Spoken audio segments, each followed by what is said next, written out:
The worst thing in the world is to cut off someone who's just. It's okay, no problem. Yeah, so I apologize. I'm going to start with one particularly strong question with this. The first question to ask is, this seems like the question. It's hard to start this piecemeal. It seems hard to start it with like a couple of teachers who do it, and everyone else in the school is typical in what we've come to expect in a lot of Jewish day schools, and the not using positive psychology aspect. So how do you make the transformation from not doing the intervention to the intervention? I just want to clarify the question. Is the question how are we going to start and spread it? Is that Yes, is that what you're asking? Because it seems that the other side, that the system of the other side being typical, seems to be a stronger, more stable system than that. So first of all, I think it starts with overall teacher education on these concepts. Our school systems have actually already begun doing this. I have to be honest, the first place I was really tipped off to this was 2 years ago with John D'Oria coming to our school as part of our professional development and introducing me to this whole concept. So that is already part of our school culture to talk about these ideas. And in general, it's very, very much part of our school culture to make Tanakh relevant. The uniqueness of this is that we're not going from Perek Aleph, what's relevant here, Perek Bet, what's relevant here. Is that we're really targeting issues that our students grapple with all the time, honestly, that many adults grapple with all the time in today's day and age, and maybe always on some level. And we're picking out the units in our subject areas that address those things. But to some extent, the culture is already in our schools to be doing this. We're just doing it in a much more targeted, systematic, scientific way. I have one minor point to that, and that is that our design is that we're not saying, make more time for this. We're building it into what's already existing in Navi, in the girls' school, and in DRS, in a Musar class that lasts 20 to 30 minutes a day. And we're going to give them the tools through the curriculum to build it into things that are existing, just with an empirically supported approach.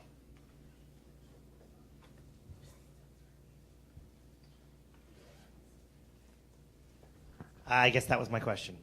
You may have just answered this. Sort of, what were you doing last year or this year that you're not So going to be I've been doing? teaching Nevi'im Rishonim in the upper grades. Its purpose has always been to revisit, to a great extent, and to debunk the Girsa Diankuta concept, the stories that you thought Shaul was a madman kind of a thing, but was he really? And to learn them on a more sophisticated level. What I've chosen to do now is to, again, instead of just generally somewhat sequentially going through Nevi'im Rishonim, to really, we've never had a course called Chaye David HaMelech that's going to traverse, for instance, Shmuel, Malachim, and Tehillim. That's in essence what this course is going to end up looking like. To really take a unit, take a personality perhaps, or not. I'll be honest with you, I have other visions of it, that it could be Sugiot B'Nevi'im Rishonim. It doesn't have to even be married to David happens to be, in my mind, just incredible for these kinds of concepts.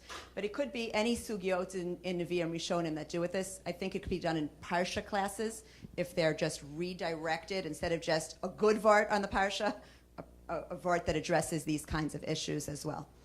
So just follow up and then just something else. I'm just wondering, why would you call it Chaye David HaMelech and not what it is you're using Chaye David HaMelech for? Meaning when I call it positive social emotional growth? Or something a little more catchy, but yes, something sort of that I'm makes certainly your point. open to that suggestion. I'll be honest with you, my natural tendency is to actually, this is in general the way I like to teach, to start out with the seemingly dry Tanakh and have it pop out at you.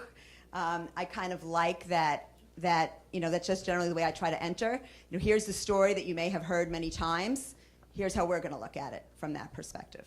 And we're going to be targeting specific principles that have come forth in the science of happiness that really speak directly to who we are as people. Gratitude, modeh, ani, hodu. It's our soul DNA. It's this DNA of our soul. I also if I could just add one thing. There's no secrets here to our students. One of the things that David and I are so excited about is that we have consulted already with the Azrieli School, and there's going to be an assessment in the first week of school of the students on these on these three primary value points: the gratitude, the permission to be human, which is the opposite of perfectionism, and grit. There's going to be a follow-up assessment mid-year. That's the way it's set up for now, obviously subject to change, and then at the end of the year as well. So there's, the students are going to be fully aware that our approach to Navi this year is not just a social-emotional approach, but it is also one which is targeting these areas. I just want to say that I love the specific curricular examples. I thought that was fantastic. It's very important to see what it is on the ground. It's very clear you've thought this out. And you both come across as people who can actually achieve what it is you're trying to achieve. We hope so.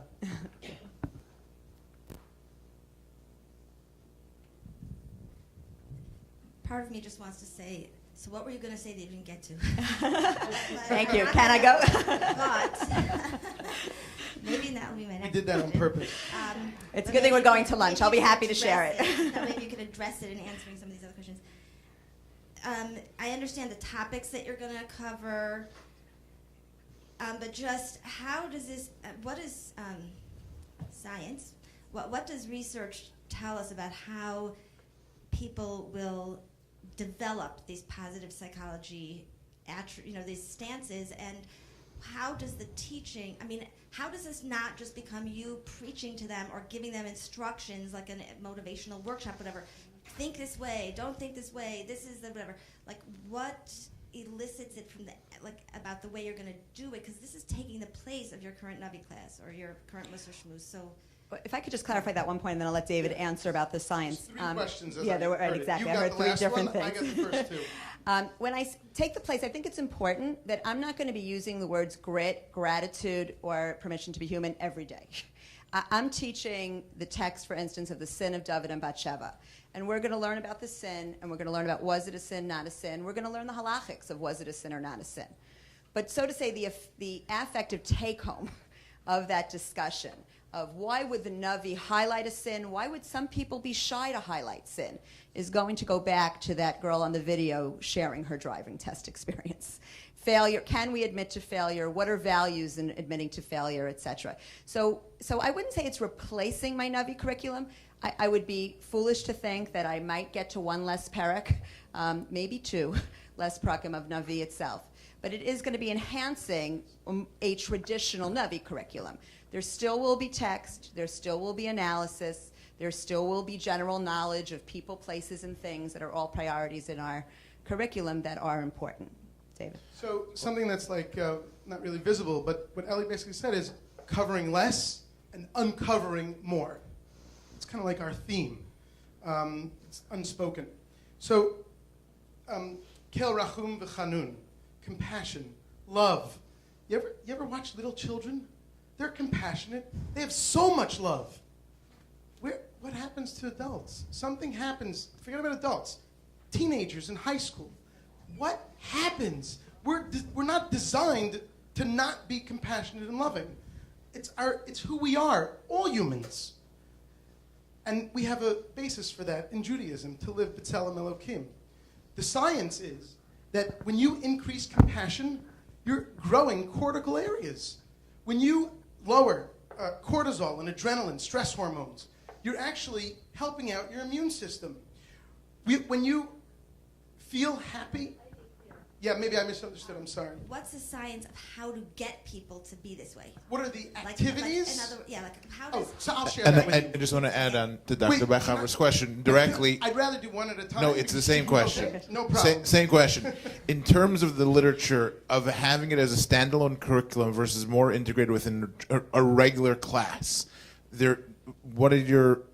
I know what the literature suggests, but in terms of the approach you're taking, what's your rationale? I'll shift my answer. I don't know if he helped you or hurt your question, but anyway, I'll answer that and then come back. So, the Geelong School in Australia has built a $10 million building dedicated to increasing happiness. The Metiv program, founded by Tal Ben Shachar and his team, have affected tens of thousands of students in Israel. Martin Seligman and his crew and Karen Rivich on increasing grit have affected American schools. Where are the Jewish day schools on this issue and curricular development? Did that answer your question? No, I'm so sorry. You, In terms of having it as a standalone curriculum versus more integrated within every class as a general theme. so When- again, those are standalone curricula that I just mentioned to you. And, Right. and if you look at the literature on Seligman, and you look at some of the other literature, in terms of transference, we're talking about transference and carryover. When it's in a more integrated across the board approach, there's generally considered to be greater outcome measures of students being able to see that in a larger context, having greater transfers of those skills, versus having a class that is focused Right. on the development of positive or these health related topics. This has been So this is integrated. no, but- This is an no, but integrated version. It's an integrated version within a particular class that's a standalone Okay, unit so- that's using text So to if be I able go back to Dr. teach it. Beckhoffer's question, that's what I didn't get to. There is going to be discussions throughout the school, throughout the year, through co-curricular programming, like I started to mention about forgiveness and admission of sin at Vidoy, with Yom Kippur, about what is freedom, Pesach time, does that mean lack of work? Or does actually hard work sometimes free us from our limitations? Hanukkah, Lahodot, Lahalel. We're looking to really make this through teacher education, parent education, and the curriculums that we hope to expand, honestly, to other divisions. As I mentioned before, I think a Parsha class is a fabulous place for this. A Pirkei Avot class is a fabulous place for this.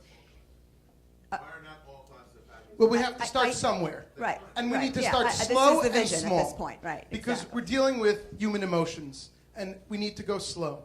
Right. Not something that I normally do. I had needed, as you can Right. tell, Honestly, I needed a lot of we've training for proposed that. a 2-year plan at this point. We're a little different than some of the other proposals. These are all things that I have dabbled in quite a bit. I've actually done single units in classes. This year I had my students create mission statements for a Navi. What was this Navi's mission statement? Then create their own mission statements, their own goals and aspirations. Many of them use them as essays for college, et cetera, afterwards. But in that sense, I've only dabbled with it. I haven't really created a curriculum. So our vision at this point is a 2-year, process at this point. But yeah, honestly, I couldn't agree with you more. It is my biggest hope and dream that this will become a real standard part of every curriculum, everything we do everywhere with our students and our own children, honestly. I think this is important. And to expand to every single Jewish day school in North America. Did we answer your question?